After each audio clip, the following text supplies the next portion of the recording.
Whether you're a skeptic or a believer, join me, Rob McConnell, as together we'll investigate the world of the paranormal and the science of parapsychology here on the X-Zone Radio TV show on XZBN and the X-Zone TV channel on Simul TV. Since 1990, the X-Zone Radio TV show has been the place where people dare to believe and dare to be heard.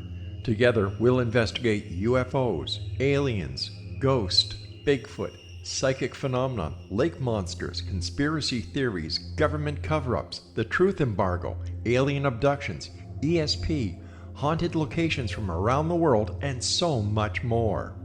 With over 28 years of broadcasting and more than 4,500 individual guests, the X-Zone is truly a place where fact is fiction and fiction is reality, as evidenced by the credibility, integrity, and professionalism of the guests that we bring to our international audience. If you have seen a UFO, had a close encounter, seen a ghost, Bigfoot, lake monster, or a story that you would like to share or have investigated, contact me, Rob McConnell, by sending me your email to xzone@xzoneradiotv.com, or you can call toll-free 1-800-610-7035, extension 143, and on Skype, X-Zone Radio TV. For more information on the X-Zone Radio TV show with yours truly, Rob McConnell, visit www.xzoneradiotv.com or www.xzonetvchannel.com or simultv.com and xzbn.net. Until next we meet here in the X-Zone from our broadcast center and studios in Hamilton, Ontario, Canada, always remember, X-Zone Nation, keep your eyes to the sky and your heart in the light.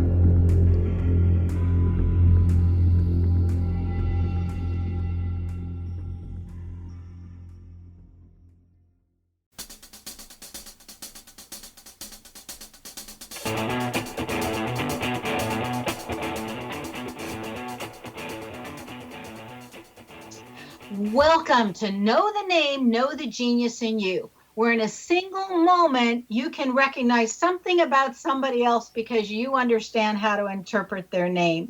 Because, as I like to say, you can know everything about somebody from what they like in the bedroom to what they are like in the boardroom, according to what their name tells us.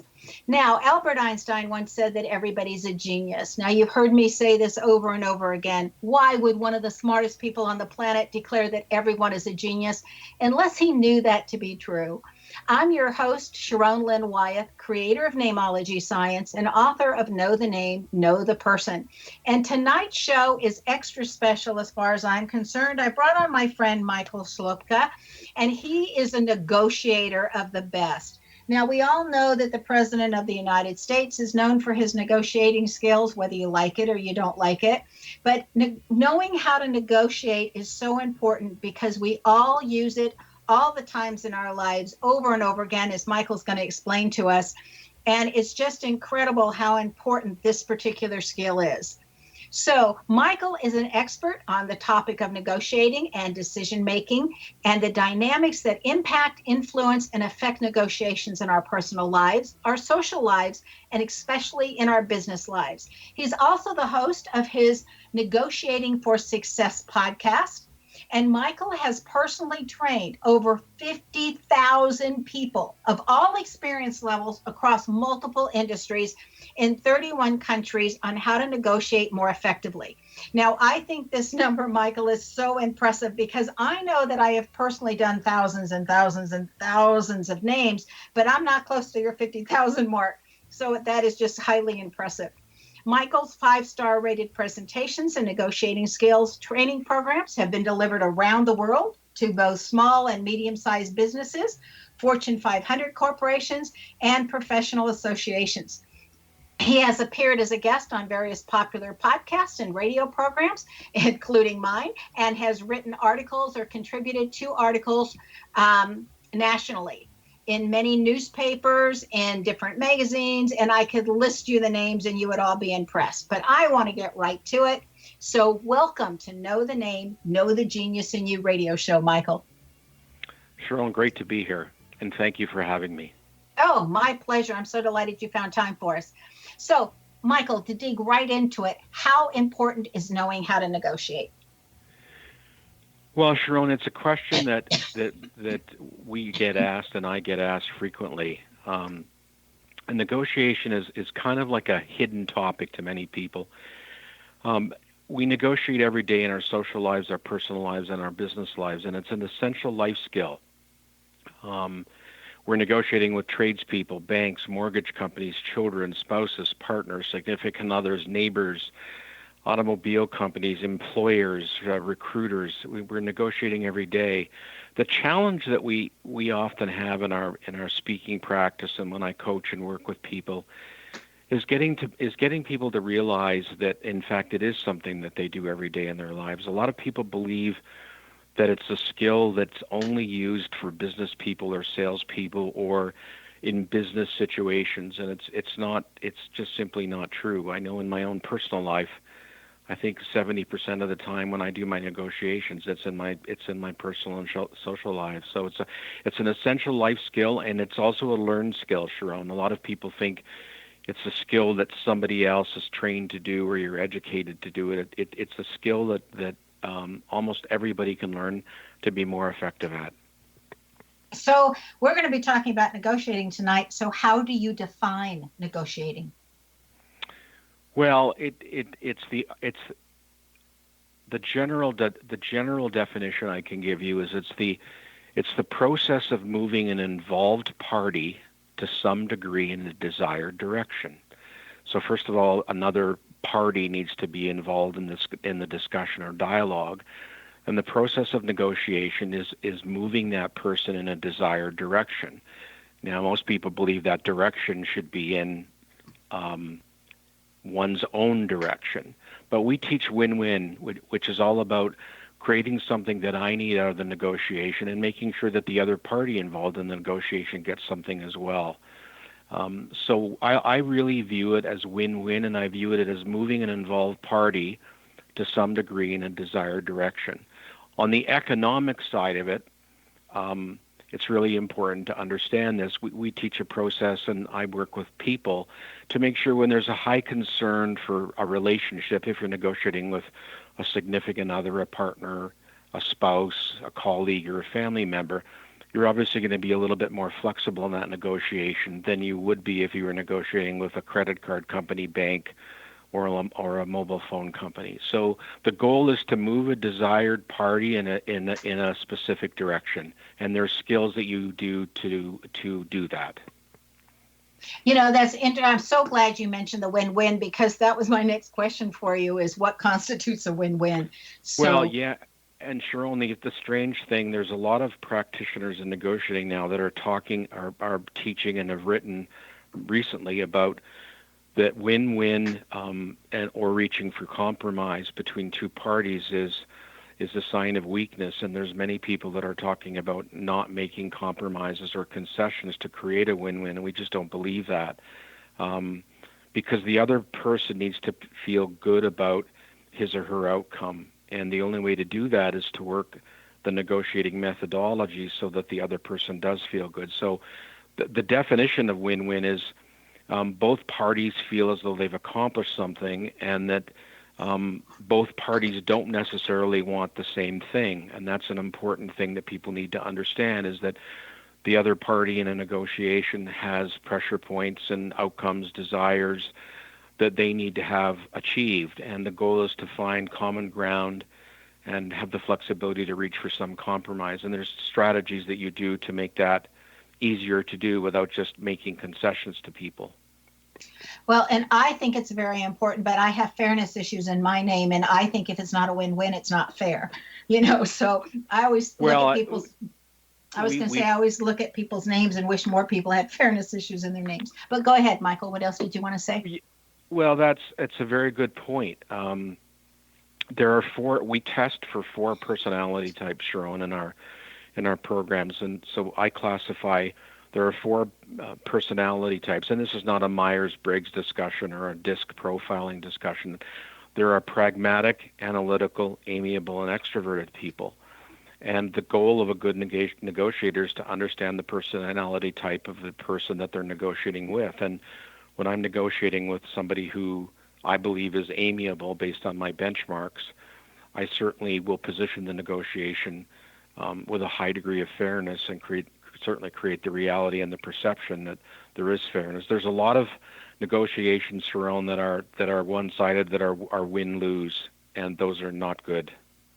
No, I wouldn't think so. So very briefly, give us the difference between the pragmatic, the amiable, the third one you said, and the extroverted. Yeah, so a pragmatic person involved in negotiation is very simply defined as an individual who wants to cut to the chase, low patience level, wants the facts and figures very quickly, does not like elongated stories, has a strong sense of discipline, but generally it's sort of a low attention span. An analytical person is somebody that wants, again, the facts, figures. They want to analyze everything. They want to understand what they're getting themselves into. An extroverted person is an individual that is highly emotional and gets excited by outcomes. They often lack attention to detail. And amiable people generally wish to please everyone. They don't like high-pressure situations, and they certainly don't like high-pressure people. Amiables, if you're negotiating on where you're going to go for a particular religious holiday or an event like that, amiables generally will compromise very quickly to keep everyone happy because they don't like to create a discussion over who's going where. So the secret to this is the question might be, well, how do I know who, what a personality type someone is? Well, what we teach people to do is just through analysis of body language, and in your particular expertise, it could be someone's name, body language, type the pictures, how they have their screensaver on their laptop, how they're organized, what kind of briefcase they carry, the clothing they wear, the type of cars they drive are all generally pretty telling on their personality type. People who talk about sports a lot are generally extroverted. Isn't that fascinating? As you were speaking, I was thinking of the different letters and letter combinations and where they would be in the name to give you the same information. So this is the part of the program normally where I interpret some of your name. And I know I don't have much time, so I'm just going to give you the highlights. In Michael's name, it says he is quite a manifester. He's very inclusionary. He likes to include everybody because he likes to be included. He can do things the hard way. He has learned from doing them the hard way so that he's saving other people that problem of doing them that way.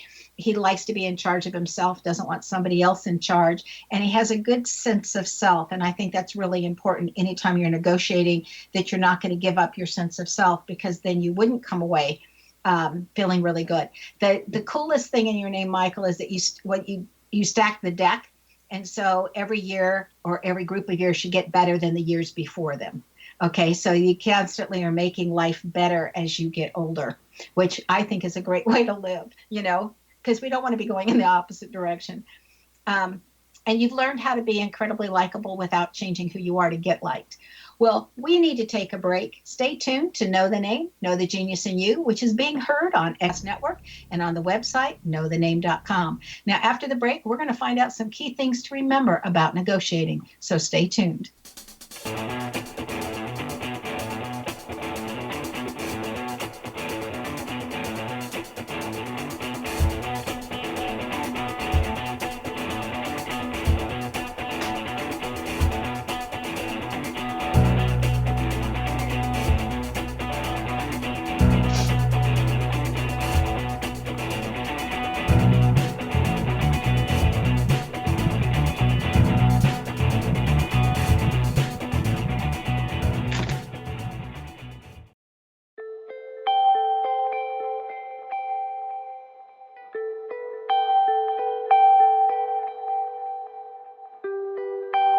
It's hard to listen to the news without realizing we're living in volatile, unprecedented times. Yet never has there been such an opportunity to transform the human condition. As old structures fail, where can we find the guidance to co-create a better way? Find Your Path Home is an ever-evolving, leading-edge information, education, and healing resource center designed to support and guide you on your path to unity and enlightenment. Based on sound principles employed by shaman worldwide, we provide techniques that can support you through the current transitions, offering online shamanic classes, international long-distance shamanic healing sessions, complimentary Mission Evolution radio episodes and Stairway to Heaven TV vignettes, seminars, retreats, and much more. All of this can be found on findyourpathhome.com. So I was watching the X Zone TV channel last night when I was abducted by aliens, and they kept repeating to me over and over again, simultv.com, simultv.com. What's simultv.com? That's what I asked them. They had it written on the side of their UFO. How do you spell that? UFO. No, I mean simultv.com. simultv.com. simultv.com. Right. simultv.com. Interesting that you were abducted by aliens in a simultv.com UFO last night. Oh, yeah? Yeah. Now that you mention it, I remember now last night I was awakened from a deep sleep. My great-grandmother was standing there. She said she'd come from the hereafter to tell me about simultv.com. She even spelled it out for me. simultv.com, sonny boy. simultv.com. simultv.com, sonny boy. Wow. Yeah. Guys, you'll never guess what my psychic guru just told me. simultv.com. Exactly. Are you guys psychic too? Of course. We all know about simultv.com. simultv.com.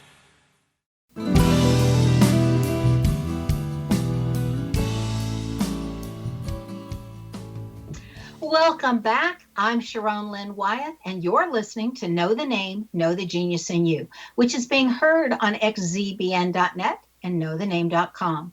Now, our guest tonight is Michael Sloopka, whose website is negotiatingcoach.com. Again, it is negotiatingcoach.com. And know that you can always find out more of the show notes on both on the radio show, xzbn.net, and also on knowthename.com. Okay, so Michael, you were talking about different things about negotiating and defining it, and it made me curious on how do you differentiate between negotiating to get what you want and also making it a win-win versus simply setting boundaries? What's the difference between negotiating and boundaries? Well, boundaries in the context of a personal situation or a social situation, if I can use that as the example. If you're a parent and you're setting a boundary of a curfew or expectations with regards to behavior or room cleanliness or things of that nature. The first thing about boundaries is they have to be realistic, reasonable, and fair. And I think one of the problems that people get into when they set boundaries for people is that the boundaries are not based on what we call maximum plausible position. And a lot of people set boundaries that aren't realistic and reasonable, which causes the other party to object to the boundaries that have been established for him or her.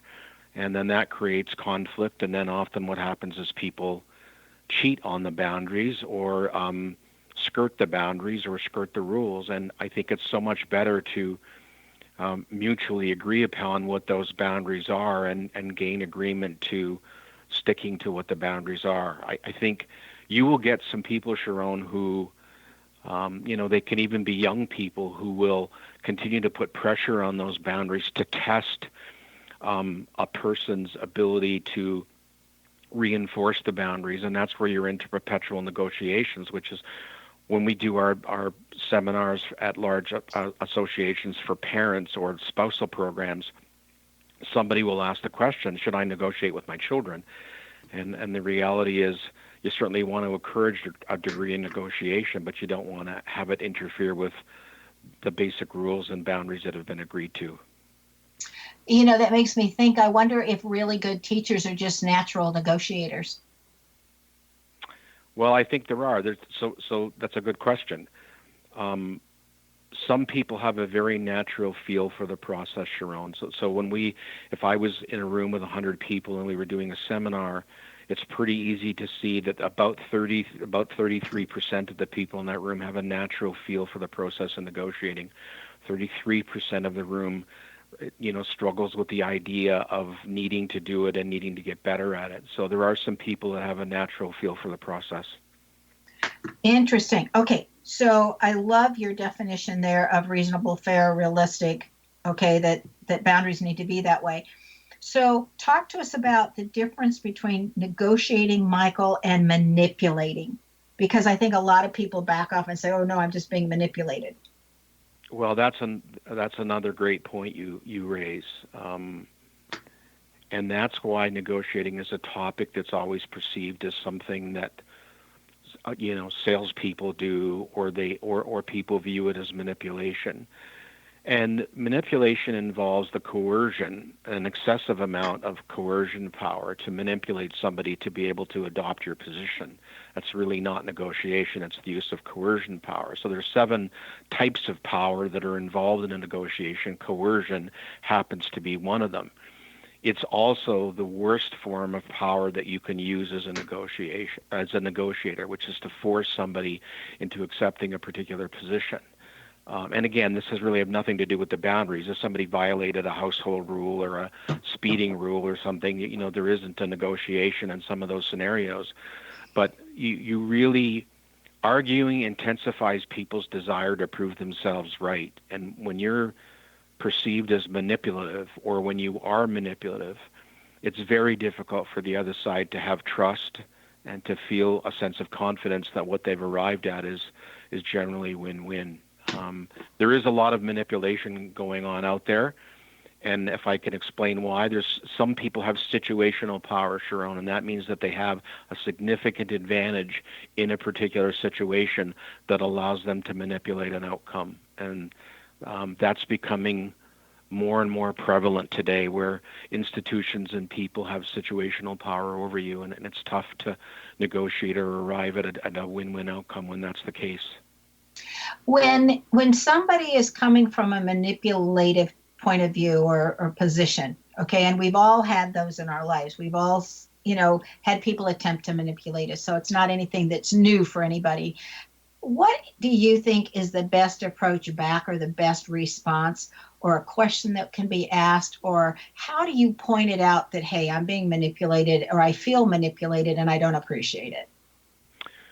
Well, the first tip I would say is to not necessarily confront the person with the accusation of manipulation. What we tend to do is we treat manipulation as a bit of an objection. So if somebody becomes aggressive and confrontational, which is a form of manipulation, or we assess that they're manipulative, then generally we say, why do you believe that particular approach is going to help you get to your outcome?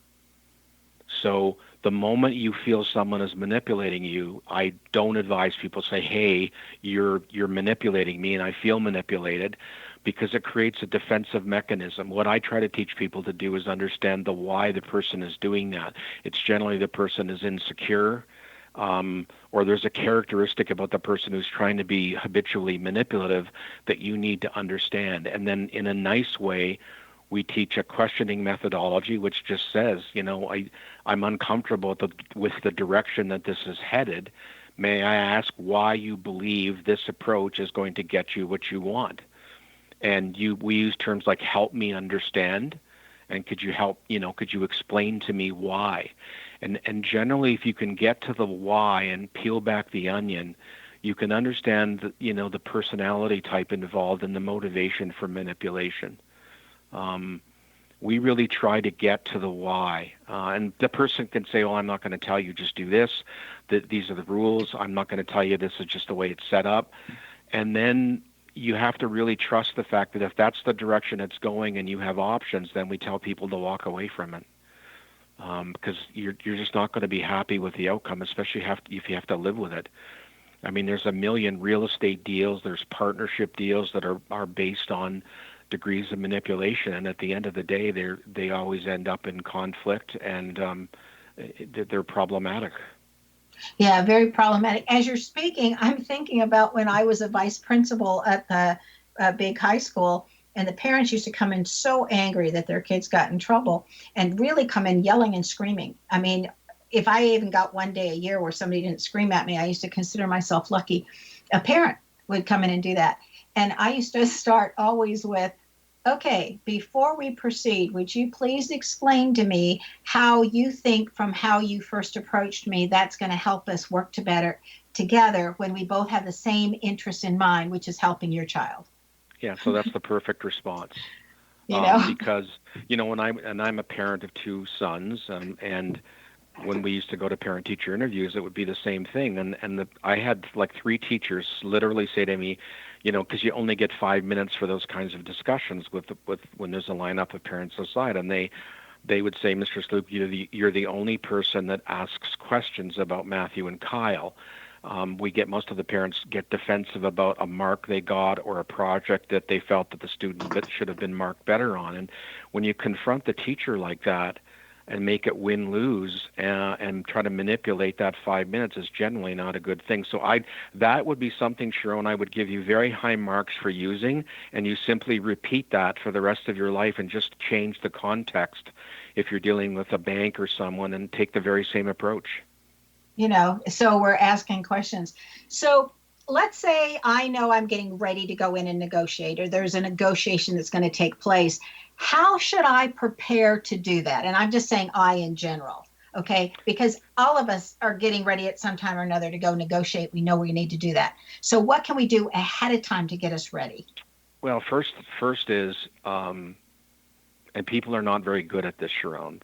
They're not very good at doing their research and preparing. So preparation means you need to do your research, whether that be on the internet or whether you're buying a home and you need to drive around the neighborhood and check it out. If you're buying a vehicle, you need to do your internet research on the vehicle. So first step is you have to plan and prepare. So planning and preparing, the first step is gather information and do your research. Number 2 is to establish your goal or your desired outcome, which is what do you want to achieve.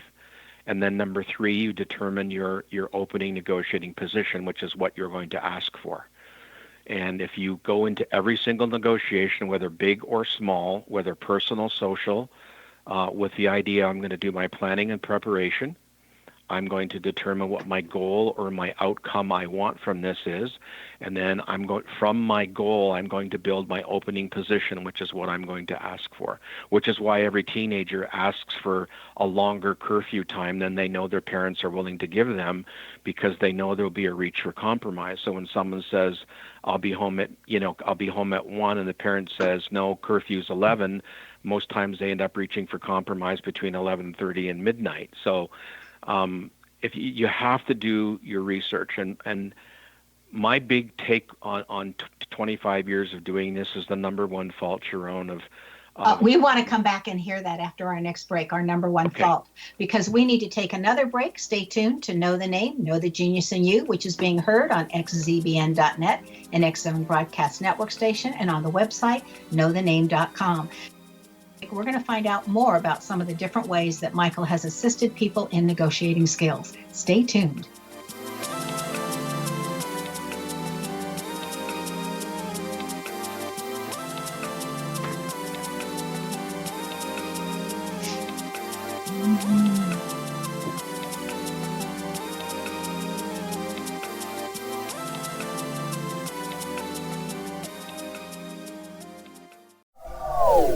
They are here, and they've been here for thousands of years, making their presence known in the shadows. They might be seen by a lonely motorist on a deserted road late at night, or by a frightened and confused husband in the bedroom he is sharing with his wife. But who are they? What do they want? Why are they here? Perhaps most concerning, has the government been aware of their presence all along? The new book by Ellie Marzulli, UFO Disclosure, the 70-year cover-up exposed, delves into the world of UFOs. Can full disclosure be soon? Order now and receive a free hour and 37-minute DVD on the UFO phenomenon. UFOs are real. Get both the book and the DVD, a $40 value, for only $19.99. To order your book and DVD today, go to lamarzulli.net. That's LAMARZULLI.net.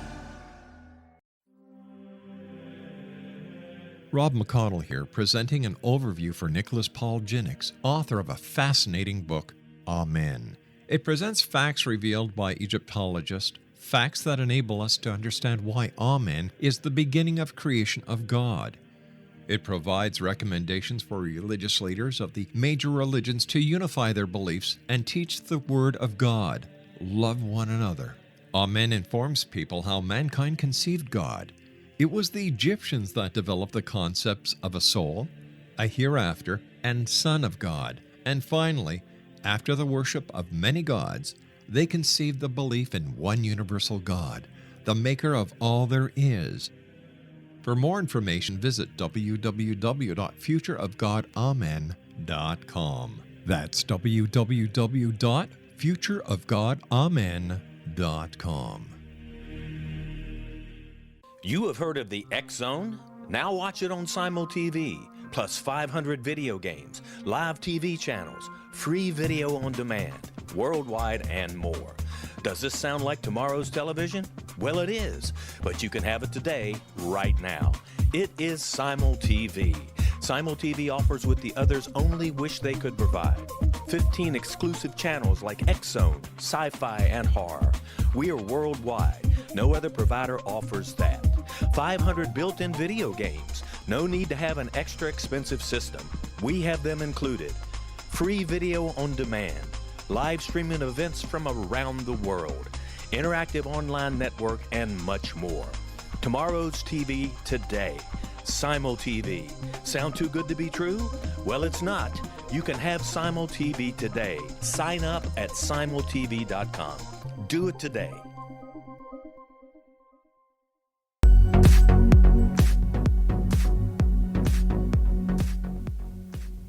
Welcome back. I'm Sharon Lynn Wyeth, and you're listening to Know the Name, Know the Genius in You. Our guest tonight is Michael Sloopka. Now that's S-L-O-O-P like Peter, K like Keith, A. Michael Sloopka, who can be reached via his website, negotiatingcoach.com. Now, Michael, before the break, you were going to tell us about this number one mistake that people do. Please continue. Yeah, Sharon, over 25 years in those 51,000 people, I think that the biggest mistake people make aren't necessarily the tactics or the strategies or the phrases or the scripts, which people kind of look for the easy solutions to solving negotiation. The number one problem they don't do is they don't do their research, and they don't gather information, and they don't have a strong attention to detail. And it's something that people need to get much better at. And today with technology, there's no excuse for not Googling or checking LinkedIn or doing a whole bunch of stuff to determine and get your research and get your facts together before you start to proceed in a negotiation. Because if you get into the middle of a negotiation and you haven't done your research, you're at a significant disadvantage. The simple rule is that the person or the party that has the most in-depth and accurate information has a significant advantage in the negotiation. Oh, that's really interesting to know. I will like to inform everybody that I always do that before I go in and buy a car. And when I bought my Subaru Impreza, it was the top of the line, the sports model, close to $30,000, and I walked away paying $21,000. So I really think you ought to do your research first. And I researched cars and backgrounds and whatnot for over a year before I went in. But, I look at it from watching things, and for a year, I look at it that I made $9,000 from my research. Well, and a negotiated dollar is a bottom line dollar, and that's the other thing we try to teach people. Is I negotiated with a mobile phone company the other day on behalf of my stepdaughter, just because she's in law school and she was busy. And it's not that I don't have people negotiate on their own behalf, but I had situational power, namely that I do a lot of business with this particular telecommunications company, and she was paying $135 for a plan that I got for $65. So take $70 difference times 12 months, and I saved my stepdaughter $700 a year in 5 minutes. That's incredible. Any hints on how to do that for the rest of us? Yeah, ask for the retention department. First of all, you have to understand how much you spend on your cellular services. Then don't calculate it by month. I want you to take the monthly cost times 12 months. So come up with an annual amount you spend with the company. Then I want you to take the lifetime value that you've had while you've been with that company. So in the United States, if you've been with AT&T or Verizon or one of those companies, you simply determine the dollar value that you've been worth them as a client. And if you're on a family plan or multiple people have cell phones, then when you call those people, I never deal with the initial customer service representative. The first comment I make on the phone is, may I speak to the retention department? And the moment I'm on the phone, I tell them that I've been with Rogers for 17 years and I spend X amount of thousands of dollars a year times 17 years, so that they know they're not on the phone with somebody who spends $65 a month. They know they're on the phone with somebody that spent thousands of dollars. It changes the context of the conversation. I think that's incredible. I love that hint. Now, how does decision making play into being a better negotiator? Well, flawed decisions lead to bad negotiated outcomes, and we do a lot of research into the why. The motivations of the other party, Sharon, are critical to understanding what you can offer the other side to create the win. So what are their wants? What are their needs? What are their dominant buying motives? What are their pressure points? That's something that someone else really doesn't understand. I mean, if you're negotiating with a mortgage, and there are strict mortgage rules in certain jurisdictions now, the reality is those bankers or those mortgage brokers still have to, move loans. And you have to go into the negotiation on the basis that mortgage broker, that banker, or that mortgage personnel person has as much pressure as you do. So it's really important that people understand the pressure points and the decision-making dynamics of the other party. Back to your car story. I mean, we teach people never go in the beginning or the middle of a month. You go at the end of the month, at the end of the quarter, after you've done your research, and you go into the dealership at 8:30 at night, because like in your case, it was Subaru. Is that what you bought? Yes, I love my Subaru. So the Subaru offers incentives to the dealership, and the dealership offers incentives to the salesperson. And the way those systems work is you have to hit your quota, you have to hit your monthly numbers, and you have to hit your quarterly numbers. So don't go in at the beginning of the month and buy a car or lease a car. There's no deals and there's no flexibility. Well, that's really interesting. I went into the place that was under construction, and I pretended like I wasn't really interested, that their ad had brought me in, because I had already done my research. And I pretended that their ad had brought me in, and I said, okay, impress me with your impressa. What's so great about this car? Even though I had done all the research. And so I acted so nonchalant. And when they came back with this offer, and then when I said, okay, fine, you sold your car, the salesperson said, wait a minute, we thought you were just wasting our time. We didn't realize you were serious. And so then they had to scramble because they realized that they had really lowballed it. Yeah.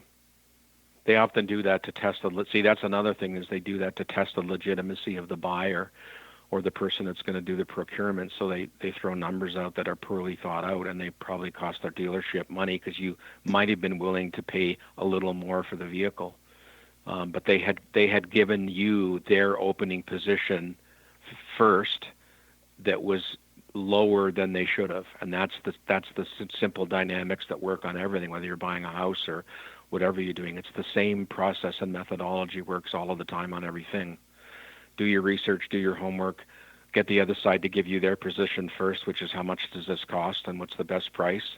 When they give you that price, simply say you'll have to do better than that, and the person will retreat off of their opening position to their desired outcome very quickly. Yeah, which is just amazing, huh?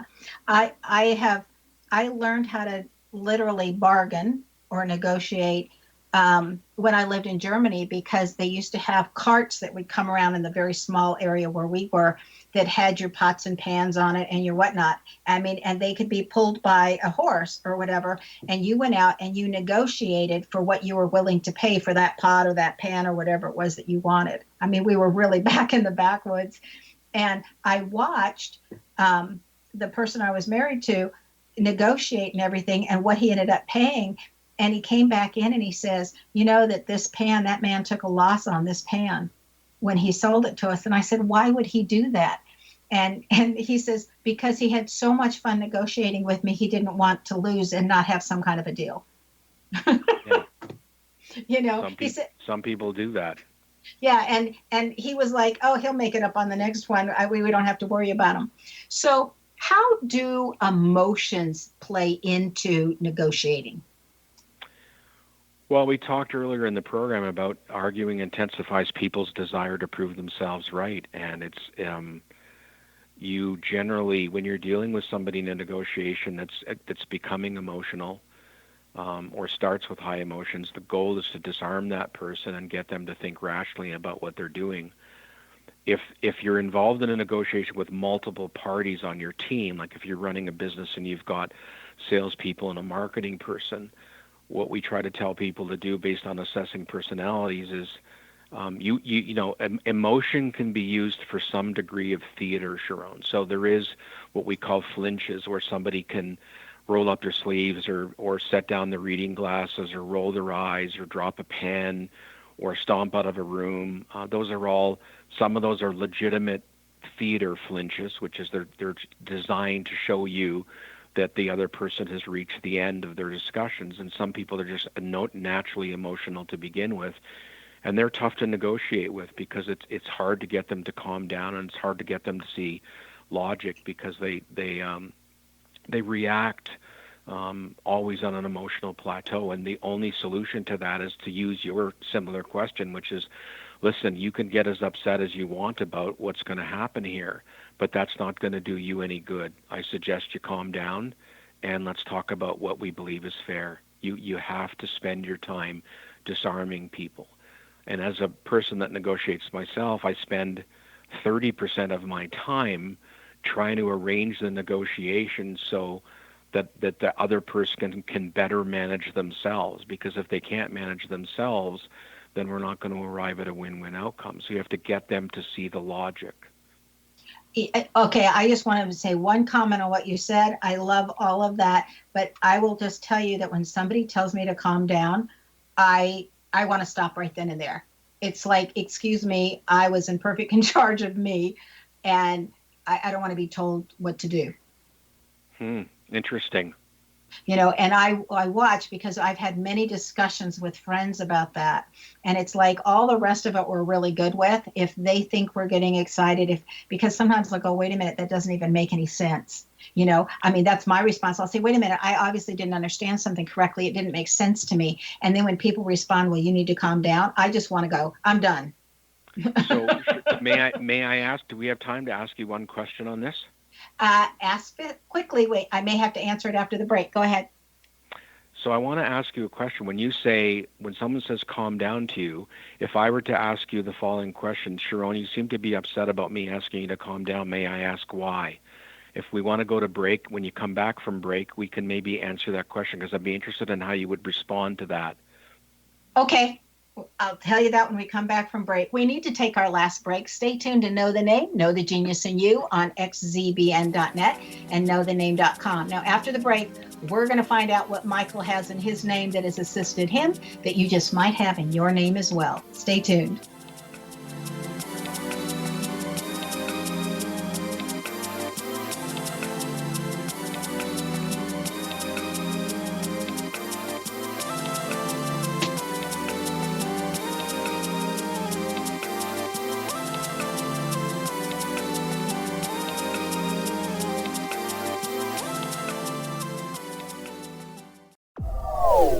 They are here, and they've been here for thousands of years, making their presence known in the shadows. They might be seen by a lonely motorist on a deserted road late at night, or by a frightened and confused husband in the bedroom he is sharing with his wife. But who are they? What do they want? Why are they here? Perhaps most concerning, has the government been aware of their presence all along? The new book by Ellie Marzulli, UFO Disclosure, the 70-year cover-up exposed, delves into the world of UFOs. Can full disclosure be soon? Order now and receive a free hour and 37-minute DVD on the UFO phenomenon. UFOs are real. Get both the book and the DVD, a $40 value, for only $19.99. To order your book and DVD today, go to lamarzulli.net. That's LAMARZULLI.net. So I was watching the X Zone TV channel last night when I was abducted by aliens, and they kept repeating to me over and over again, simultv.com, simultv.com. What's simultv.com? That's what I asked them. They had it written on the side of their UFO. How do you spell that? UFO. No, I mean simultv.com. simultv.com. simultv.com. Right. simultv.com. Interesting that you were abducted by aliens in a simultv.com UFO last night. Oh, yeah? Yeah. Now that you mention it, I remember now last night I was awakened from a deep sleep. My great-grandmother was standing there. She said she come from the hereafter to tell me about simultv.com. She even spelled it out for me. simultv.com, sonny boy. simultv.com. simultv.com, sonny boy. Wow. Yeah. Guys, you'll never guess what my psychic guru just told me. simultv.com. Exactly. Are you guys psychic too? Of course. We all know about simultv.com. simultv.com.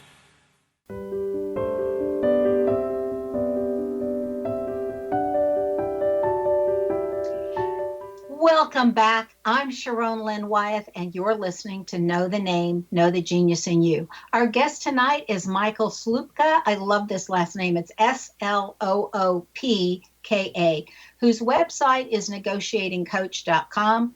Now, he's taken his skills to a level where he's able to share his knowledge with others that helps everybody learn how to be a better negotiator and to negotiate win-win situations. Now, Michael, right before the break, you asked me, okay, how would I respond, right? If somebody asked me and said, you seem to be getting upset or whatever, and what is it about calm down that bothered you? Yeah, so right? there's a way to ask the questions, and I didn't mean to say when I said to somebody, I don't generally say to somebody, calm down.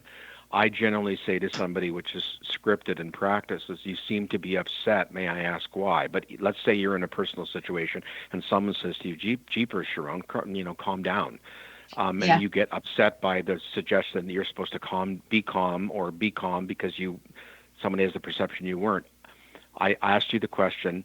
If somebody were to say, Sharon, it's interesting that you respond that way, and may I ask why? What would you say if you said, I'm perfectly calm, and then I asked you that question? How would you respond? I would respond with, I think you've misinterpreted my enthusiasm or my passion for what we're talking about, because I'm a very logical person and I'm asking a logical question. And for you to try to turn it into an emotional argument is disrespectful and totally downgrading. And I resent it. Interesting. So we get to the why. So the reason why I would ask that question is to get your perception of why you feel the way you do when someone says calm down is that way. So you use the word disrespectful, demeaning, and that's important for a person to know. So I would let you finish that, and I would absorb what you said, and we would move on, because that's a logical answer you gave me. But it helps you get to the why, which is you believe that the comment calm down is disrespectful and demeaning, and that's important for someone to know. Yes. And it's because I thoroughly prepare, just like when I've gone into a job interview, because I have worked in 8 different states as an educator and in 4 different countries. And when I go in, I have thoroughly researched the position, the people, the standings of the district. I mean, everything I can find out about where I'm going to be working. So when I go in, I'm very well prepared. And so if somebody, and it's the same thing, I don't care whether I'm buying something, I have negotiated for washing machines and refrigerators and you name it, and saved a lot of money. And so if somebody was to say to me, calm down, I think, I am so well prepared. I have this all planned and logical out. I am not calm. I'm in charge of what I want to do, and I know where my limits are and how much I'll spend and how much I won't. So I take that and I think, if I was a man, you wouldn't say that to me. That's often what I think. So Sharon, one of the things I would teach you then on the call is on the broadcast is reverse it. So when someone says calm down, say, well, that's interesting that you would ask me to calm down. Why do you think I need to calm down? I like that. Thank you. Yeah, so get to their why. In other words, before you get into saying you want to figure out, well, why does that other person think I need to be calmed down? I'm not raising my voice. I'm not agitated. So just say, well, it's interesting. You just asked me to calm down. Why do you think I need to calm down? I love that. Thank you, Michael. I'm so glad I've had you on. Yeah. Okay. Now, I want to know about your toolkit. your negotiator toolkit. Yeah, I've got an audio learning program. So when people are walking, exercising, jogging, books are difficult on negotiating because they're written in such a way where you can't extrapolate out how a person is going to respond, and it's tough to work through the verbal scripts and phrases and responses and questions. So we found audio learning is the best way for people to learn because they can repeat, practice, listen, learn. So we've got a Power Negotiator Toolkit, which is an audio learning program that does three things. There's a full advanced learning program. Then there's my best practices, phrases, questions, and tips, which is about 45 minutes long, and some of the tips we've shared with you on the broadcast. And there's also the personality assessment, Sharon, that's a PDF document. So a listener of your broadcast would be able to print the document and take the personality assessment and determine the type of personality they are and also understand how they interact with others. I love that idea. And you have a deal for all of us. Yes.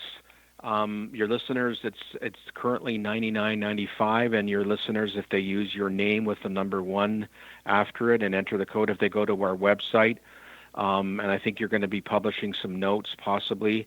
Yes, I will be. For the broadcast.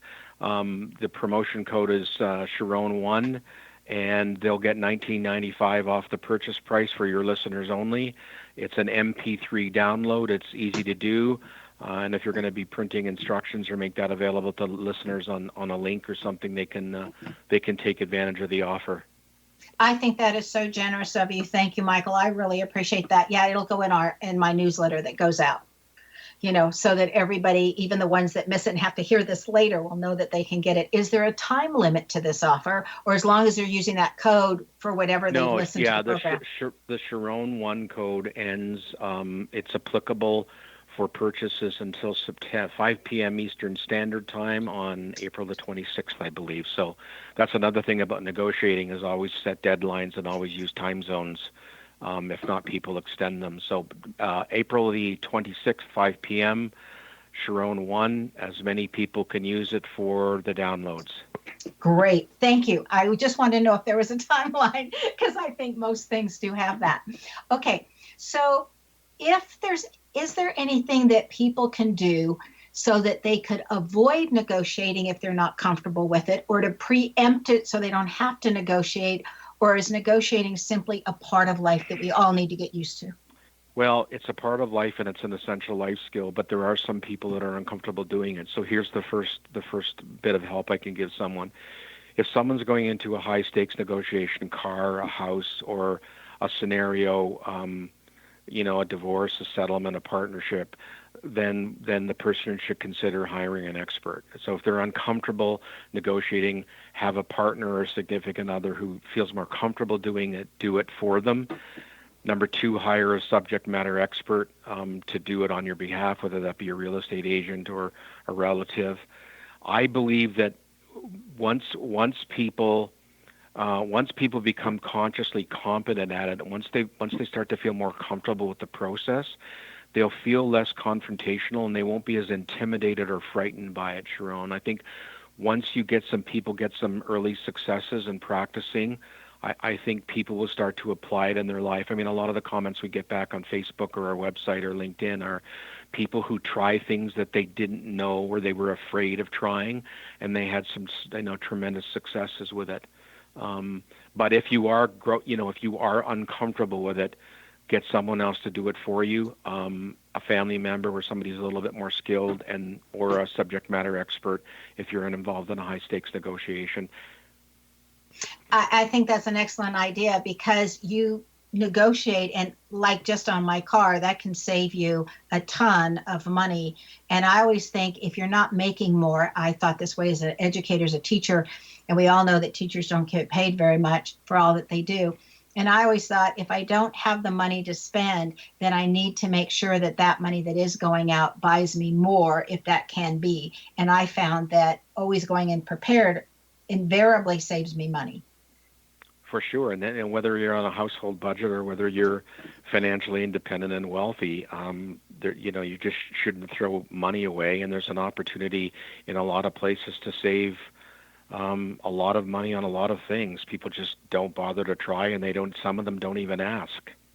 Well, and I know that when I say that I'm willing to cancel a service, be it a telephone service or an internet service or whatever, usually they come back with an offer of a lower amount.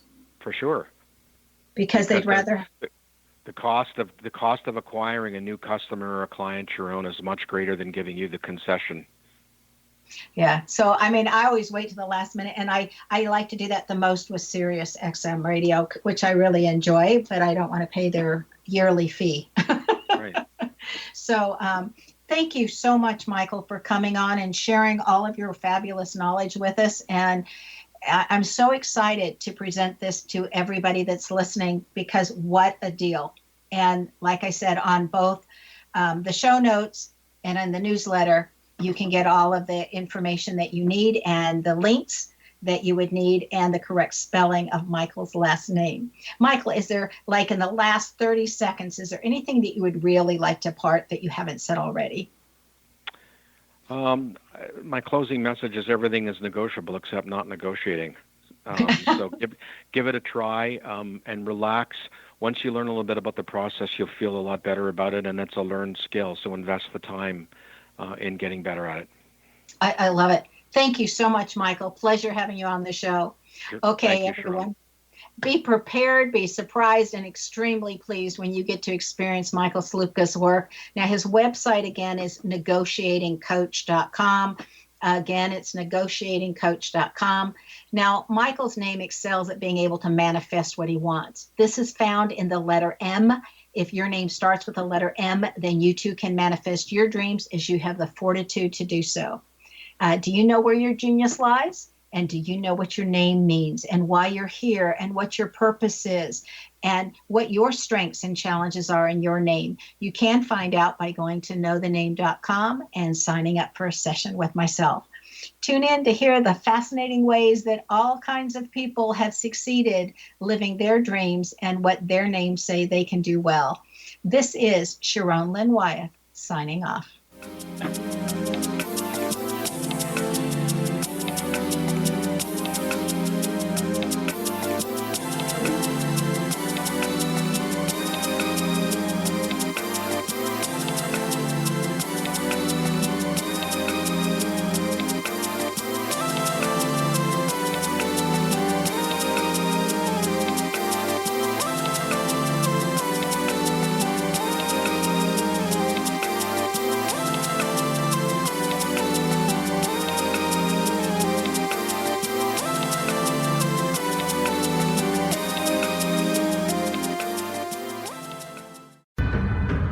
If you are looking for a safe, zero-calorie natural option to the harmful artificial sweeteners on the market today, Just Like Sugar is what you're looking for. Just Like Sugar is a wonderful natural alternative for those health-conscious people who choose a calorie-restricted diet with a great, pure, sweet flavor that tastes just like sugar. Just Like Sugar is a great natural option for people suffering from diabetes and may be useful in restricted diet programs where standard sugars are not allowed and does not cause a laxative effect of some other sweeteners.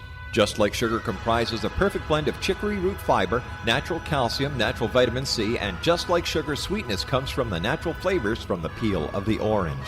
Just Like Sugar is a natural alternative to harmful artificial sweeteners and will change the way that you believe all natural sweetener products taste. Just Like Sugar is available at your local Whole Foods markets, Wild Oats markets, Henry's, Sun Harvest, and many other fine natural food stores in the U.S., Canada, and worldwide.